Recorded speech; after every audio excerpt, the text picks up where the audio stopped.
Coup d'État en Ouganda, l'armée prend le pouvoir, le président Milton Obote se réfugie au Kenya.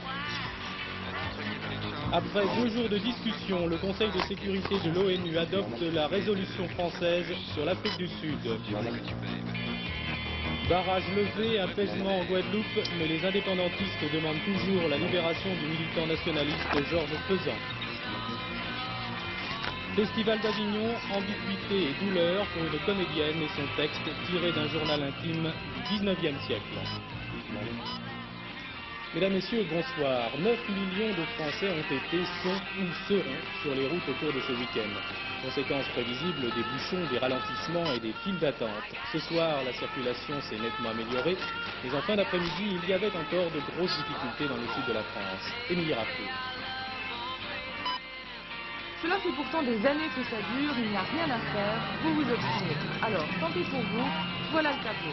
Depuis ce matin, ça bouchonne un peu partout, dans les deux sens, Paris-Province et Province-Paris. Les heureux gagnants, ceux qui, bien sûr, vont ou reviennent du Midi. Dans toute la vallée du Rhône, et plus particulièrement l'axe Dijon-Lyon-Orange, alors là, passez-moi l'expression, c'est la galère. Le tout assorti du traditionnel boulot d'étranglement, le tunnel des Flésières, évidemment. Dans le sud-ouest, ne criez pas victoire, c'est la même chose pour vous. Le trafic est plutôt dense aux alentours de Bordeaux, mais le point noir, c'est l'accès à l'île de Ré. 3 heures d'attente pour prendre le bac. Bref, est-il besoin de vous rappeler que les itinéraires douces sont toujours beaucoup plus sympathiques que les grands axes routiers? Pour les trouver pas difficiles, suivez les petites flèches vertes et vous serez sur la bonne voie. Attention, aujourd'hui ce n'était pas trop dur, le pire ça sera demain, dimanche, de 8h à midi. Alors là, restez calme et pour vous aider, dites-vous qu'il reste 29 jours pour récupérer ou 1 an à attendre et recommencer. Coup d'État en Ouganda, le pays de l'ancien président Amin Dada. Ce matin, les militaires ont pris le pouvoir à Kampala. Le président Milton Obote s'est réfugié au Kenya. Ce n'est pas tout à fait une surprise. Depuis plusieurs jours, des troubles avaient éclaté dans l'armée. Et hier, on annonçait déjà une rébellion d'une partie de cette armée au nord du pays. Francine Raymond. C'est une véritable guerre que se livraient à l'intérieur de l'armée ougandaise 2 tribus rivales, les Langi et les Acholi. L'auteur du coup d'État d'aujourd'hui, le général Okello, commandant de la brigade du Nord, appartenait à la tribu des Acholi. Le président Obote renversé aujourd'hui à celle des Langi. Une armée régulière que vous voyez ici entraînée par des instructeurs britanniques. Depuis la chute d'Amin Dada, rien n'avait vraiment changé en Ouganda. Le président Obote, qui avait déjà été renversé par Amin Dada en 62, avait pourtant essayé de donner l'image d'un pays démocratique. Des élections devaient avoir lieu à la fin de l'année. Mais pour réprimer la guérilla qui s'était étendue à l'ouest du pays, l'armée se livrait à de véritables massacres sur la population civile. À la tête de l'armée nationale de résistance Yoweri Museveni, il a rejoint aujourd'hui les militaires qui ont pris le pouvoir. Le redressement économique qui s'était opéré dès l'arrivée au pouvoir du président Obote n'aura pas duré très longtemps. Le président Obote qui a conduit une répression sanglante contre les opposants à son régime. La torture était courante en Ouganda, si l'on en croit un rapport d'Amnesty International publié en juin dernier.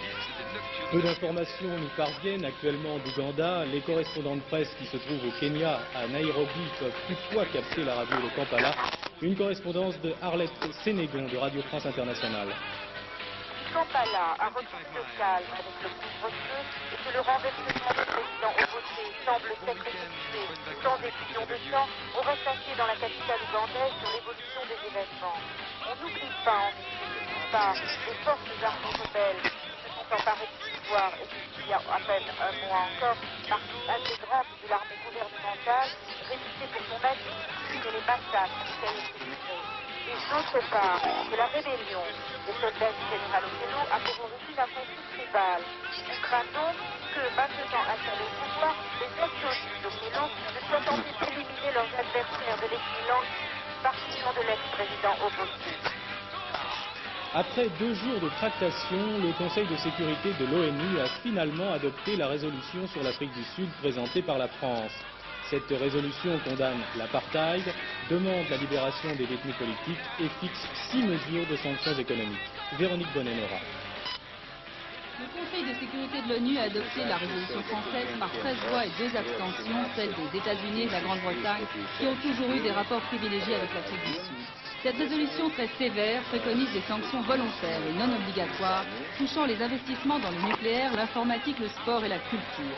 La France, pendant ces 2 jours, a dû négocier sur 2 fronts, avec les États-Unis et la Grande-Bretagne pour les empêcher d'utiliser leur droit de veto, avec les pays non alignés qui voulaient eux des sanctions obligatoires.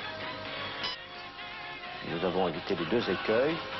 L'écueil du veto qui pouvait être mis par les États-Unis d'Amérique ou la Grande-Bretagne ou tout autre pays membre du Conseil de sécurité.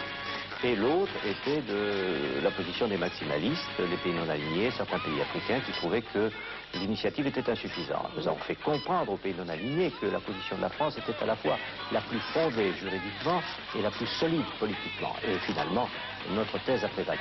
Sur place, en Afrique du Sud, les Blancs semblent hors du temps. Ils ne sortent jamais des quartiers résidentiels du nord de Johannesburg.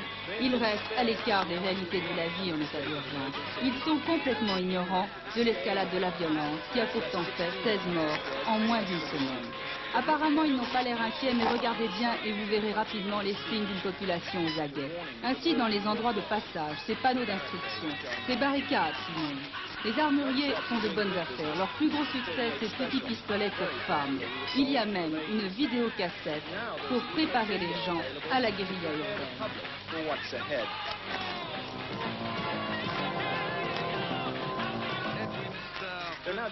Enfin, il y a aussi des dizaines d'agences de sécurité privée dont chaque nuit, les équipes de garde patrouillent les faubourgs résidentiels blancs qui jusqu'à maintenant ont été préservés des manifestations violentes.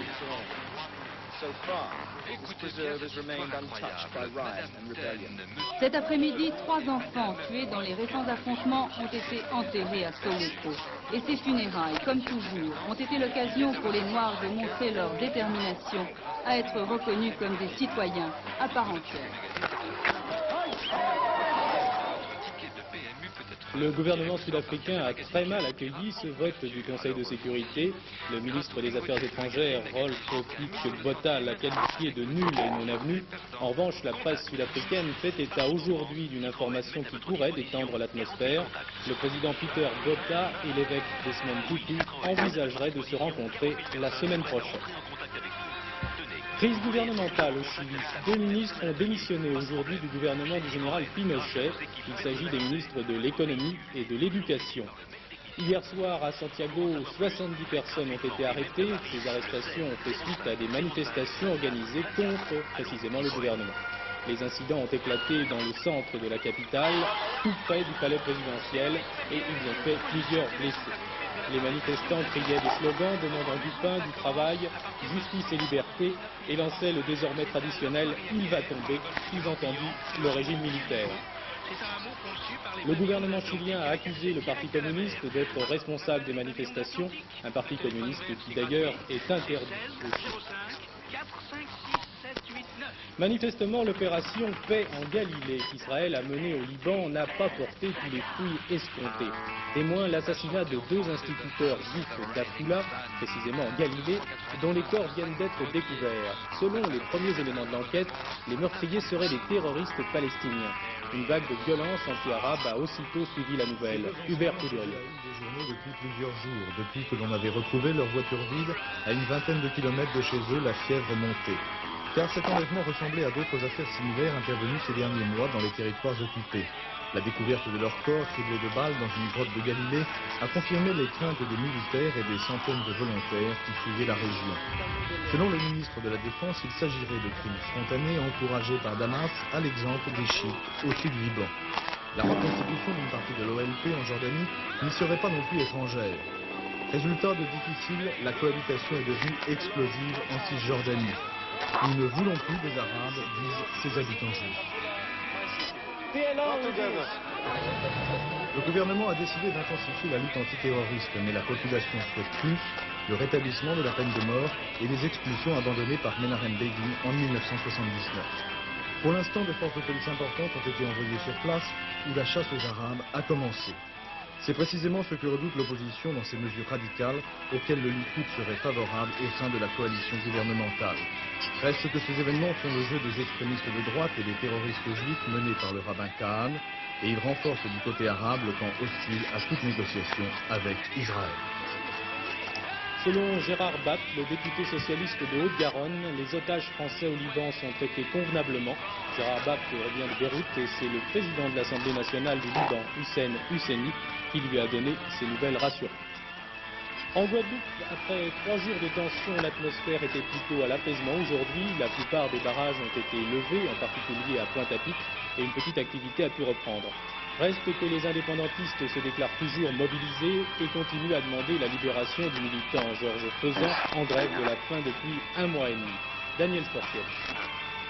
Depuis que les forces de l'ordre y ont pris position, on circule à nouveau sur le pont de la Gadar, véritable cordon ombilical reliant Grande-Terre et Basse-Terre. La plupart des barrages ont été levés également à l'entrée de Pointe-à-Pitre pour permettre l'approvisionnement de la population. Mais quelques barrages filtrants subsistent.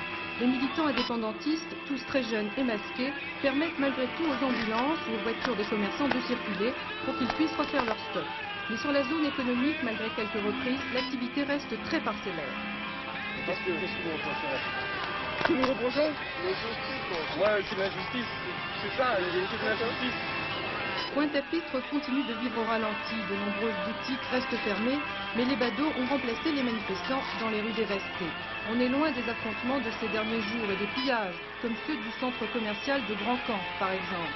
Il faut dire que 300 CRS et gendarmes mobiles supplémentaires sont arrivés dans l'île, doublant l'effectif habituel des forces de l'ordre, mais elles restent très discrètes. Aujourd'hui, des transferts de prisonniers sont intervenus, après la tentative de mutinerie à la prison de Pointe-à-Pitre et l'évasion de 25 prisonniers. De leur côté, les organisations indépendantistes réclament toujours la libération de Georges Faisan, qui poursuit une grève de la faim à la prison de Fresnes. Georges Faisan ne pourra pas mourir. Elle déclare que le gouvernement français est le seul responsable de la dégradation de la situation. Elles appellent l'ensemble des Guadeloupéens, épris de justice et de dignité, à maintenir leur mobilisation jusqu'à la libération de Georges Faisan. Lundi, la Cour d'appel de Basse-Terre statuera sur la demande de mise en liberté du militant indépendantiste. À Tris-Saint-Léger, près de Valenciennes, c'est toujours l'inquiétude. Hier, le Premier ministre Laurent Fabius assurait aux élus socialistes du Nord que les ouvriers licenciés de l'usine Unimétal seraient replacés. Apparemment, ces assurances n'ont pas suffi. Aujourd'hui, 4 conseillers municipaux de Tris ont démissionné du Parti socialiste. Ils estiment que le gouvernement entérine la fermeture de l'usine, contrairement aux engagements de Pierre Mauroy. Nous avons démissionné du Parti socialiste parce que le gouvernement Fabius n'a pas tenu l'engagement que Pierre Mauroy avait pris en 1984 au niveau du maintien de l'usine de Tris-Saint-Léger. Vous appelez les autres élus du Valenciennois à en faire autant? Nous appelons effectivement les autres élus du Valenciennois à en faire autant pour montrer leur solidarité envers la population de tout l'arrondissement qui souffrira de la fermeture d'Unimétal. Alors le gouvernement n'a plus votre confiance? Je précise bien, le gouvernement Fabius, à l'heure actuelle, n'a plus notre confiance. On connaissait déjà le bodybuilding, le culturisme du corps. Voici venir le temps du brain building, en français le culturisme du cerveau. Selon les scientifiques, les médecins et les psychologues qui travaillent sur le sujet, il n'y a pas de retraite pour le cerveau. Autrement dit, quel que soit l'âge, pas question d'avoir des trous de mémoire. Anne Rongère est allée assister à l'une de ces séances de musculation. J'ai la mémoire qui flanche, je me souviens plus très bien quel pouvait être son prénom. La mémoire qui flanche, ce n'est pas toujours aussi romantique que dans la chanson. Perdre ses clés ou ne plus savoir si on a fermé le gaz, c'est le début de l'engrenage. La solution, muscler son cerveau comme on se fait des muscles. Voici une séance de gym cerveau. Au menu, les réflexes. Il faut comparer les deux figures du haut avec le modèle du bas et appuyer à droite si c'est la même figure, à gauche si elle est différente. Plus difficile, à la fois le son et la couleur.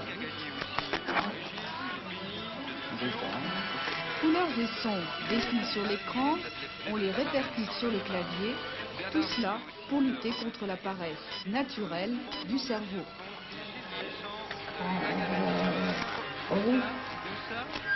Beaucoup de personnes âgées, donc de notre âge, on participe aux chiffres et aux lettres à la télévision. Alors si elles ont l'habitude de faire ce type d'exercice très régulièrement, ça finit par devenir tout à fait automatique. Donc elle reste dans une activation cérébrale qui est du domaine de ce qu'on appelle le brute fond. C'est-à-dire qu'elle ne recrute pas de nouveaux neurones, ce sont toujours les mêmes qui travaillent. Bon pour les neurones, mémoriser ces séries de 2 dessins et s'en souvenir plus tard en ne voyant qu'un seul dessin.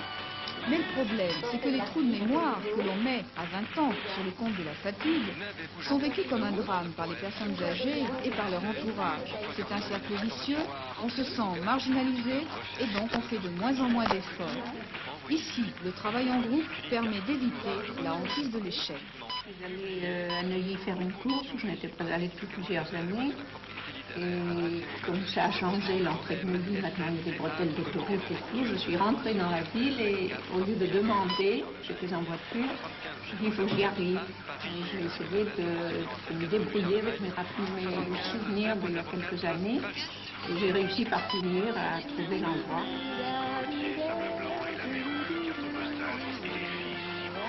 Alors, pas de retraite pour le cerveau? Peut-être, à condition de s'y prendre tôt. Il commence à vieillir à 20 ans.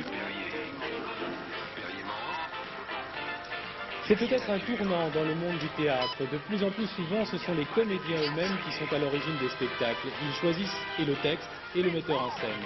Voici un exemple choisi par Jean-Louis Mingalon au Festival d'Avignon. La comédienne s'appelle Dominique Valarié. Le texte est difficile, il est ambigu, il est inspiré du journal intime d'une jeune fille au siècle dernier. Une histoire qui avait défrayé la chronique à l'époque.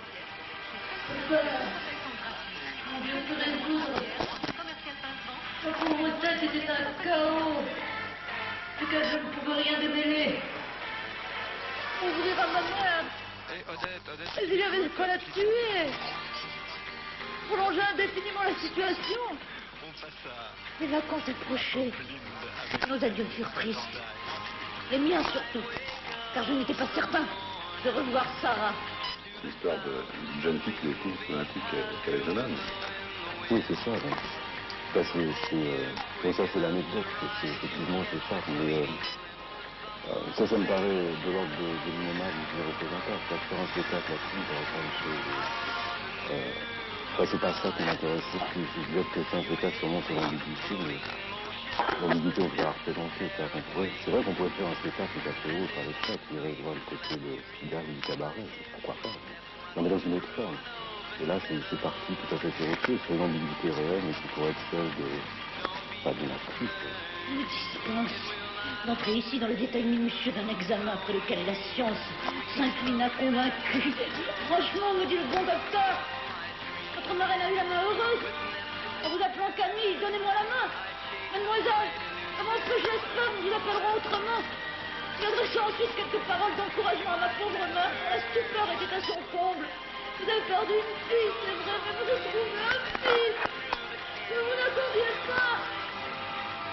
C'est l'image de la clinique que je pouvais avoir, c'est en fait la malade de Charcot. Ça peut être que ça, une image de la clinique si j'avais représenté. Donc c'est en regardant les photos de la facette que chacune des choses qui me sont venues, comment on pourrait, sans que le mot historique soit vraiment un générique du spectacle, mais comment on pourrait effleurer ça, quoi. Le tribunal civil de Saintes ordonna que rectification fût faite sur les registres de l'état civil en ce sens que je devais y apparaître comme appartenant au sexe masculin, tout en substituant un nouveau prénom à ce féminin qu'il avait reçu à ma naissance. Abel Barbin a mis un beau matin assisté à la messe en costume d'homme.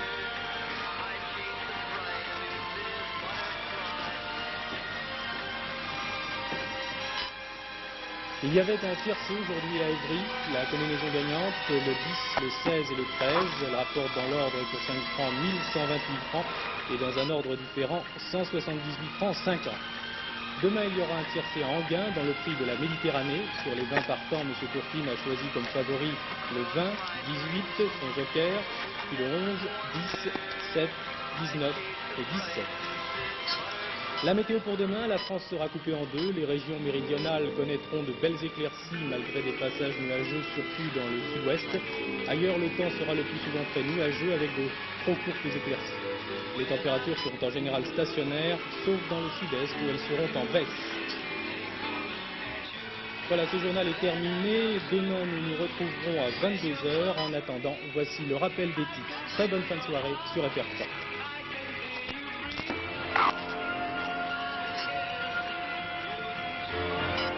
Coup d'État en Ouganda, les militaires prennent le pouvoir, le président Obote se réfugie au Kenya.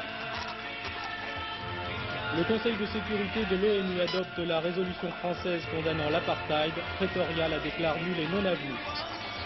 Calme en Guadeloupe, mais les indépendantistes attendent une libération du militant nationaliste Georges Faisan.